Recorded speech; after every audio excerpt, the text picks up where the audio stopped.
The wheel of time turns and ages come and pass, leaving memories that become legend. Legend fades to myth, and even myth is long forgotten when the age that gave it birth comes again. Welcome to Through the Glass Columns, a Wheel of Time read-along podcast. Each week, we will be reading, discussing, and digesting a small selection from Robert Jordan's fantasy opus. This quest is led by Tyler, a true Wheel of Time warrior. I have all stories, ages that were and that will be. And I'll be joined by Greg, a complete novice to the Wheel of Time. The Wheel of Time and the wheel of a man's life turn alike without pity or mercy.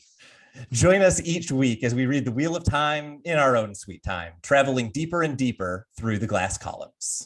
But what does that even mean? No. You don't get to find out yet.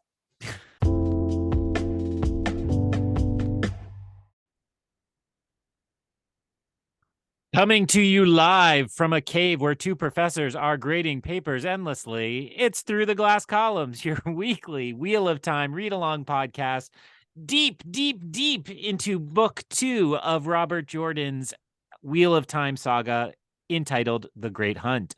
I, of course, in my booming radio voice, am Greg, your host who knows comparatively little about the Wheel of Time, and I am joined in his booming radio voice by Tyler. You're joined by me in my regular voice, but I think we can all live with that. I am getting through the grading, and that means that anytime I can take a break for literally anything, I will. My house is cleaner than it has been in a long time, and right now I am excited for a Wheel of Time break, especially because I think we're really getting to the meat of this book, even though these are both chapters that kind of move the pieces to get us to the meat of the book. Unless you have any big picture thoughts, I think we get right into the wheel weaves, because you predicted something that we're all unhappy about in this chapter, and I'm going to pretend like it's your fault. Any last thoughts before we dive in? No. Let's dive right in. I want to hear that beautiful booming radio voice, those sweet dulcet tones giving me a summary of the wheel weaves.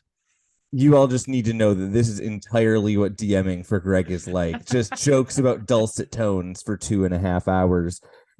So we begin with Tom Marilyn. He is walking home from the events of the party that night, and he tells a couple of stories. First, that he switched telling the kind of highborn stories to the ones that the lowborn would normally enjoy.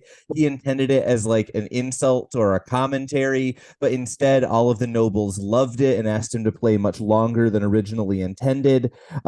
He also thinks that he was kind of answering questions on Rand's behalf, and he wasn't clever enough by far. He then gets back to the hotel and finds that Dina is dead. He battles the assassin. He learns the assassin says he was working for Barthanes, but then once he kills the assassin, Zara, who owns the inn, arrives and tells him, no, actually, that person doesn't work for Barthanes. They work for the king. And it becomes apparent that Tom is going to go and ruin someone's day for what happened to Dina. And I think it's left kind of intentionally slightly ambiguous who he is going after.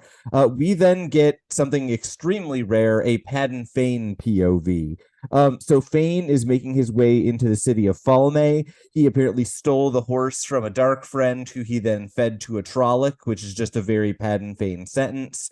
As he gets into the city, he says that he has sworn the oaths, and so he's basically allowed to do whatever he wants. But then he says he has a gift for the High Lord, and that will be what will kind of get him in. He checks out, and so they bring him before the High Lord Turok, who we had previously met. And Turok somehow immediately knows how to open the case for the Horn of Valir with the dagger in it. When he does, Fane immediately updates his plans. He sees the dagger and says that it is his. It is very clear that that is not how Turok views this. In addition, Fane, upon learning that there is an empress among the Seanchan, immediately starts making plans about how he can get involved with the empress. Fane, when he is questioned about how he got this object, claims that his family has been kind of safeguarding the Horn of Valir since the last times of Arthur Hawkwing, and he basically claims he didn't know how to open the chest, but if he could have, he would have brought it here anyways. And Turok basically seems amused by the story, not completely convinced, but at least willing to keep Fane around, although it soon becomes clear that he is not going to tolerate Fane's kind of pretending like everyone is on an equal ground. Fane gets punched a couple of times in this chapter. And we end the chapter with Padan Fane basically thinking to himself, first I'm going to kill Rand, and then I'm going to kill everyone. And that sounds about right for Padan Fane. What was your take on this chapter where I am going to be cross with you for saying that Dina was going to get fridged because it happened even though you called it like 30 years after the book was written? So it seemed to me the two pieces of this chapter are pretty separate in my mind. It seems like we needed both of those pieces to continue on, but neither seems to tie into the other really at all. So I will say, I think I spent more time thinking about the second half. Sorry, Dina. Particularly that I thought the goal here was really just to update the reader on the kind of order of operations here and which threat is more important, more pertinent, and which one is kind of larger in some other ways, right? And so in case we were thinking all of those forces were coordinated and on the same side, they made it quite clear that we still have a lot of messiness on the kind of structure of the conflict to come. Yeah, and I think in previous episodes of the podcast, we had kind of been aligning a lot of characters on the like chaotic good, lawful good, neutral good kind of spectrum. And it's worth noting at the moment we have the White Cloaks and Padan Fane and the Seanchan, which means we might have all three flavors of chocolate in this area. This is potentially, like we talked in the first book a lot of times about things kind of piling up and then diffusing. It feels like Falme is a place where a lot of things are piling up and it doesn't feel like it's going to diffuse, which is somewhat different from Carrion, where I think the first half of this chapter really emphasizes Tom is the one who pays the consequences here, but our characters kind of leave before the explosion actually happens. So if we're going to pull back to like the first half of the chapter, just so we can address it before, I agree with you, the more interesting half of the chapter. This chapter begins, I think, in a really interesting way because we see the party from the previous chapter from Tom's eyes rather than Rand's. And he was kind of seeing a lot of currents that Rand wasn't. He was trying to like do some like manipulation of the crowd and altering what stories they were listening to. And I think it was really interesting to see that same scene from a different perspective. What was your thoughts on the very early section of this chapter before we get to the violence and the vengeance? Well, it's a really, I like your formulation there because it was a really nice inverse where we had Rand, who knows nothing, trying to play the game of games. And then in this chapter, we have Tom, who I don't know if he knows everything, but he knows a lot more about how that game works, trying kind of not to play it, right? I mean, he's emphasizing that he's out of it, even though he's manipulating, like you said, but it's in some ways, I'm going to not be a player in the game, even if I affect the game. And so in doing so, you know, it's his attempt to get free of it all. I won't dip into the next chapter, but a lot of times characters voice that they enjoy being around the Taviran. Like it's just a joy to watch or to witness or to see occur. And this seems like a clear example of, you know, it's not all good times when you're in the wake of those kind of warpings that we've talked about. And here is clearly a real victim of kind of the warping that's gone on around Tom. Yeah, and I really like that idea of thinking of what happened to Dina and Tom in this chapter as being directly related to kind of the ripples of Taviranness, if you will. Because if we think about what Rand's arc has been in the last couple of chapters, it's basically luckily dodging the consequences of a bunch of horrible political decisions. And so the idea that the consequences didn't actually go away, they just fell on someone else, I think is a really interesting take on this idea that you're right. right. We usually think of Taviran as kind of like solving all of the problems, but it doesn't always leave just positivity in its wake. And it was the 90s when this book was written. Of course, it's going to be the young female character who can die and motivate the man. That's the sin of that era, and Robert Jordan is not immune to it in any way.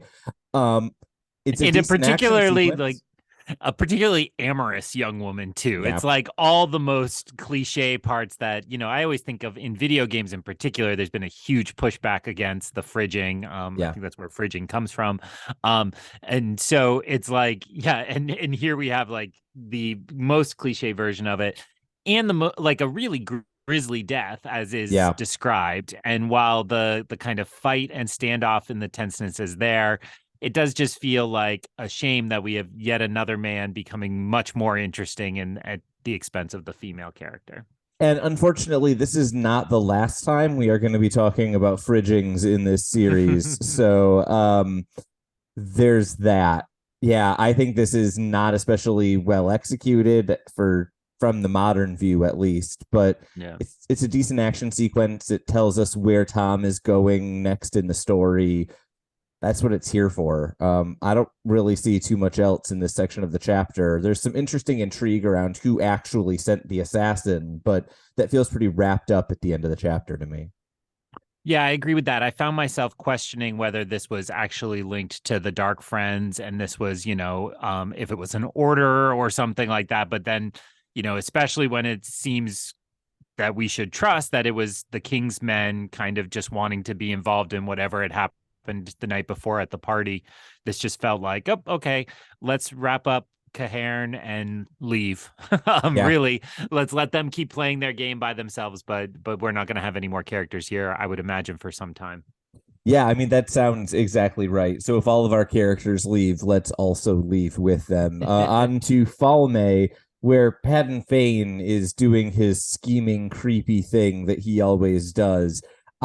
This is a section I found myself kind of having to fight my natural urge to skim. Whenever we get into a villain's head, a lot of times I'm like, okay, I get it. They're evil. We're learning what's coming next. Let's get to the, you know, real meat of the heroes doing something. And so I tried to really focus a little bit more in than that. But my initial impression was just like, okay, this is the stuff that I normally read quickly to get to the good parts. What was your take on this section of the chapter? Because we don't get Padan Fain POVs all that often. Yeah, I mean, I think that was my impulse at first, but it became clear pretty quickly that we were skipping a lot of the boring part of that, right? Like hiding in the woods, gathering intel, observing, like all that was kind of yada yada very quickly to this moment where he's I mean, it seems to me like Padan Fain's going to shoot his shot. He's like, okay. Right. And, you know, I'm taking in a little of this from your summary, but I would say broad strokes, I just want to check this interpretation, is he went in with a plan which involved the chest being a gift because it was a beautiful chest, and that he was going to kind of manipulate using that, not really sacrifice anything in order to like really, you know, get ahead with Turak. Yeah. And then over the course of that conversation, both with the revelation that Turak could open it, and then just it becomes clear very quickly that Padan Fain is not in control of the situation. And so by the end of the chapter, it seems like he flips and is like, okay, I'm going to just do what you say. And it's almost why I said what I said before, is that it felt like going into this chapter, I would have assumed Padan Fain's part of this is the higher order threat. And I thought the point of this was to show us, no, the Seanchan are actually the more grave threat to this continent, I guess. Yeah, I really think of this chapter as kind of adding a lot of layers to the kind of like power structures that we've seen before, right? Because there's both, I think you're right, the kind of negotiation of who is higher on the threat meter. Is it Turak or is it Padan Fain? And then tied up in that is the introduction of a level above Turak. We apparently know that there is an empress and that she has a favored daughter, Tuon, who I think gets name dropped. And, you know, Chekhov's empress's daughter. That's a thing that's definitely, you know, somewhere in fantasy. I think that this is very much a chapter about Padan Fain adapting, right? I think you're right to Mm. identify that he had a plan and that plan completely falls apart. But as soon as he learns there's someone above Turok, his plan changes from exploit Turok to use Turok to get to the person a level above. And so I think it's interesting to see him simultaneously be cautious and not just like completely say, okay, now is the time to strike, but also do it in a very almost like gambler's way. Like, okay, I can win bigger if I, play dead for now. It's an interesting chapter to give us some depth to Padden Fane, who so far has not had any of that at all. Yeah, as you're describing that in my head, I'm thinking of a GPS going recalculating, and it's essentially what he's doing is he had either misunderstood or, well, I guess just underestimated purely. I mean, he didn't know he'd have the power to open the chest, and that's a huge problem. Now, so much of what we've been reading in this book has hinted that the blowing of the horn is just like the end all be all. That's going to change everything.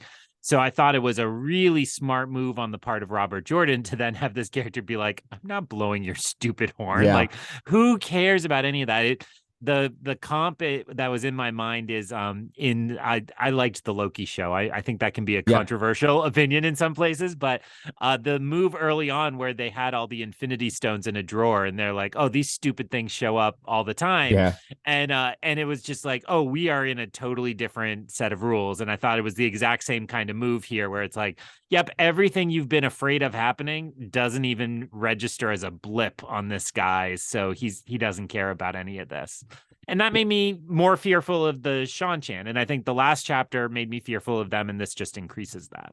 Well, and I think a piece of lore that is kind of buried in all of this is we don't just learn that Turok knows how to open the chest. He also gives us a really interesting kind of tidbit as far as why he doesn't blow the horn, because he says whoever blows the horn becomes tied to it. And as a result of that, he is afraid that if he blows the horn himself, then it will be seen as like an affront to the Empress because he will be tied to it instead of someone else. But that is also really interesting. If we're talking about the horn as being this like really powerful artifact, apparently who blows it the first time really matters because that will dictate who can blow it at any point in the future. That's, I think, a pretty big piece of lore if we're looking at, if this gets in the wrong hands, it can be tied to those hands for quite some time. What did you take away, if anything, from just the fact that Turok seems to know a lot about the workings of this chest and this object that supposedly has been lost for thousands of years? My mind was ringing back to with the sea captain whose name I'm forgetting. And oh no, Tyler's taking a drink of water just when I needed him to say the name of the captain. Bail Duamon. The kind of conflict point with that character was about the fact that he was hiding one of the seals, right? Yeah. And Turok knew exactly what it was and it seemed to be a collector of them, essentially, right? Right. So I'm kind of thinking of him as like a collector of rare antiquities, and he thereby probably knows a lot about what these things are and a lot about the lore. It is interesting that is coming from somebody who seems to be from across the continent, but these were always presented as related societies, not totally separate peoples. So I think it's more that, and he knows all these things from his collection is what I would imagine. Yeah, and that seems totally reasonable to me, especially when we couple it in with the fact that it seems like the Seanchan have like knowledge of creatures and things that just aren't around in this part of the world, right? Graum apparently are real things in other planes of existence, but the fact that the Seanchan have seemingly like domesticated them, I think puts them on a level of we've also just got to be wondering like what do they know that has been lost in the society that we are used to following. I think there's just a lot of interesting like lore hints about the Seanchan. That's what's interesting to me in this half of the chapter, which is interesting because I would assume Padden Fane chapter, I'd be really into the Padden Fane stuff, but I'm just kind of like, yeah, he's gross and icky. Tell me more about these crazy Seanchan people. But you did it like John Travolta. Tell me more about these icky Seanchan people. Yeah, I would watch that musical. That's where I largely was too. I mean, I think especially since they are new to the back half of this book, it's like, I want to figure this out. I 3 chapters ago, we were talking so much about how it's like, oh, we're going to Toman's Head this book, surprise, let's wrap this up. Yeah. But I certainly don't see the Seanchan plot line coming to a head in the next less than 200 pages. So I would imagine that whatever gets settled between Pat and Fane, Rand, it doesn't seem like Matt's going to live into book 3 unless that piece gets settled out. So it would seem to me that we would have to settle that plot, and then the Seanchan threat will continue on. But I don't want to turn this into just a penis joke, but I was like, where was Falme again? And I was like, oh, this is such a phallic peninsula on the side of this continent. But I think we're gonna have to see where Rand and his company are able to eventually get to using the way gates they're using, and see, I think that's going to be the determining factor. Is it going to be a confrontation up at the base of the peninsula or down at the tip of the peninsula? And let's move on to the next chapter before we get an explicit rating. That sounds like a very good plan. Chapter 35, Stedding Tsofu, has absolutely nothing that could get us an explicit rating other than Loial having a crush, but it seems like female Ogier may not hit that ratings threshold. So Rand and the group are riding their way through, it seems like, a relatively thick wilderness. They talk about there being maybe some like minor tracks, but for the most part, they're trailblazing. And Rand is basically avoiding conversation with Varen as much as possible. Perrin is asking Loial about the Steddings and seems interested in Steddings and wolves, or Steddings and those who can channel. And fairly shortly, I think they say it's like a day later, Varen very suddenly looks back at Rand, and then Rand suddenly feels a feeling of cold, and then is told he is within the steading. He says he feels a sense of loss. And then they are greeted by a young female Ogier, Aerith, who basically encourages most of the Shinarans to stay outside of the steading and invites the rest of them in. They make their way in. Loial is clearly smitten with Aerith. And we then learn a little bit about what is called the longing, which Loial tells us is basically the fact that if Ogier are out of the steading for too long, it can actually be potentially deadly for them. Although we're told it could be up to 10 years before we have any like real serious issues emerging from this. In addition, we learn that the Ogier live in the ground like hobbits, which is just a wonderful detail that I need everyone to know.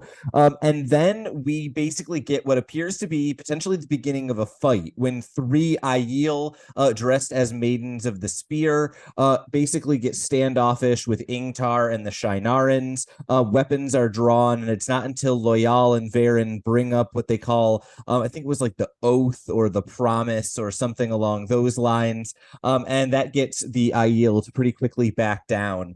Rand obviously wants to like ask them some questions and seems very intrigued, but once it's clear there's some tension between them, Aerith leads them off into some private rooms. They have a brief conversation where Rand asks why the Aiel were staring at him, and in particular at his sword. They don't seem to completely be able to figure it out, although Matt's answer is basically like, because you're obviously an Aiel, dude, and I appreciate Matt for that.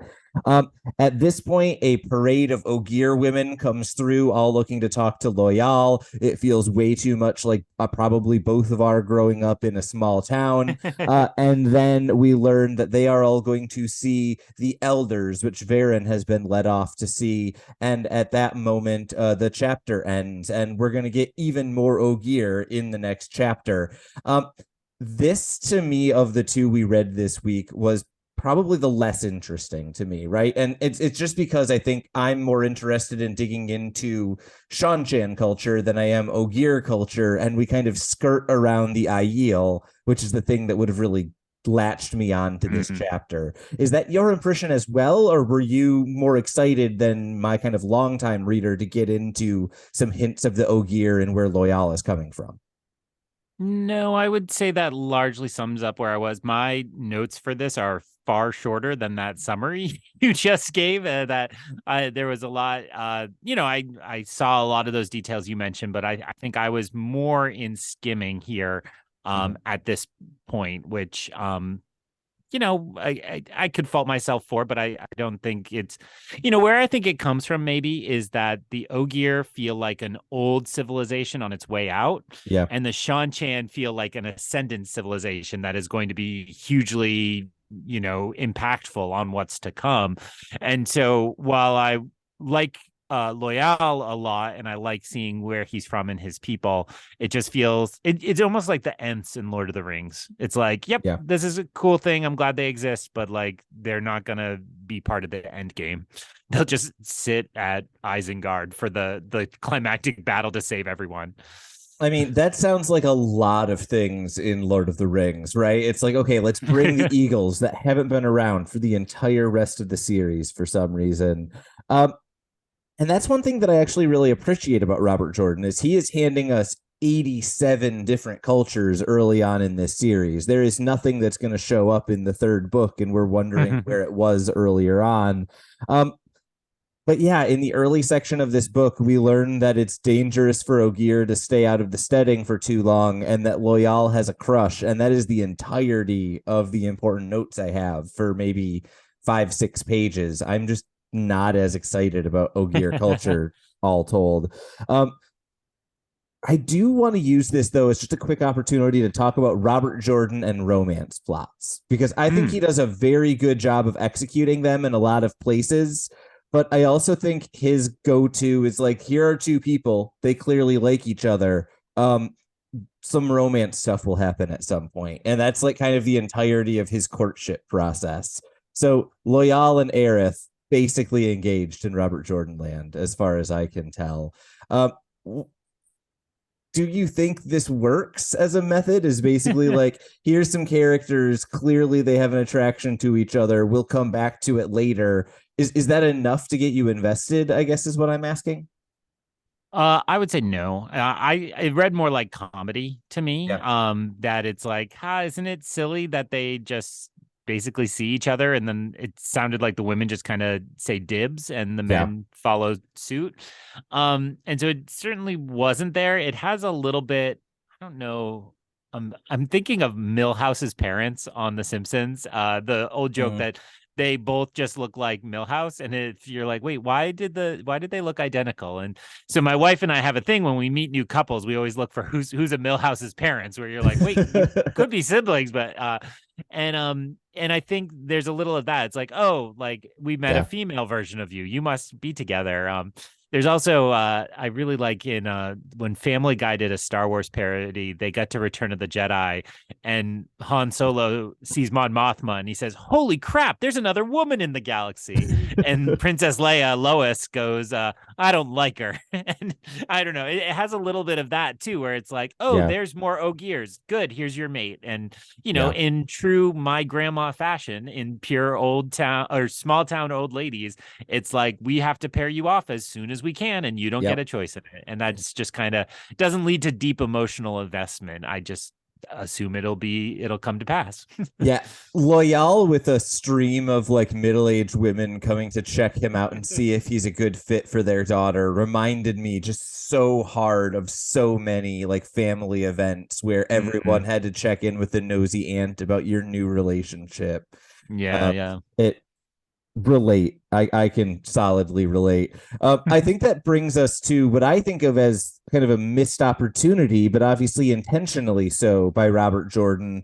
We get an encounter with 3 maidens of the spear who vanish from the scene before any answers can be gotten. What did you make of that scene? Because I think it really is designed to feel like ships passing in the night, but that's kind of a frustrating feeling to have as a reader. Yeah, I actually struggled with the literal reading of this section. Like I found myself reading a few paragraphs and then going back because, I think when I get into a kind of skimmy mood, I read the first half of paragraphs and then just kind of skip to the next paragraph. And this is not an endorsement of that. That's just how I kind of half read if my attention is being drawn away for some reason. And I found myself having to go back and really make sure I understood how each piece of this kind of worked out, because they are, like you just said, they just kind of pass through this narrative. Yeah. And it was interesting that became the opportunity for the characters to talk about the last Aiel. And I'd completely forgotten that Rand was not with the group when that happened. So they kind of had to fill him in on the Aiel chosen one narrative. And I agree with what you said in your summary, with it's like Matt's just like, yeah, it's you. Let's move on. And I did appreciate that as well. It's like, I think we're supposed to see that as Matt just not caring anymore because he's, dying. He's wasting away. Yeah. But it was just also how this book makes me feel at times, right? Like, it's like, yeah, like, let's just move on. Let's not repeat this. We don't need that scene. So I think, and then taking what you said a few minutes ago, I think it's just Robert Jordan making sure that he puts some signposts up to say, hey, I'm going to come back to this later and we'll deal with these Aiel searching. We'll deal with the Maidens of the Spear, and then we'll care more then. Well, and I think that example of Matt is really well taken, because there's another point in this chapter where I think you're right to point to, like, Matt has just given up a little bit on some of this. The example that I'm thinking of is when he immediately, upon getting into the steading and learning that you can't channel there, basically turns to Rand and is like, oh, thank God, I feel so much more comfortable around you now. And clearly everyone, or by everyone, I mean Rand and Perrin, freak out because they don't want anyone else to figure out what he meant by that. But I think this does highlight, the fact that Matt is very much just like, okay, here's the facts, here's what's going on, say it. Whereas Rand is dancing around a lot of these ideas, including what I think Varen was very obviously staring at him for relatively early in the chapter, the fact that he can no longer feel saidin when he is in the steading. So this kind of like comes and goes a few times through Rand's thoughts in the chapter. Did that kind of like thread work for you, or did you find that it was so broken up it never really landed at any point in the chapter? I mean, I could pretend, but this is kind of news to me as you're describing him. Like, oh, interesting, that was there. So I would guess that is an answer that it didn't work for me, or at least didn't stand out amongst what's going on. And and I don't want that to come across as critical. Not that we've ever verged on hagiography. See our discussion of gender dynamics in the last chapter.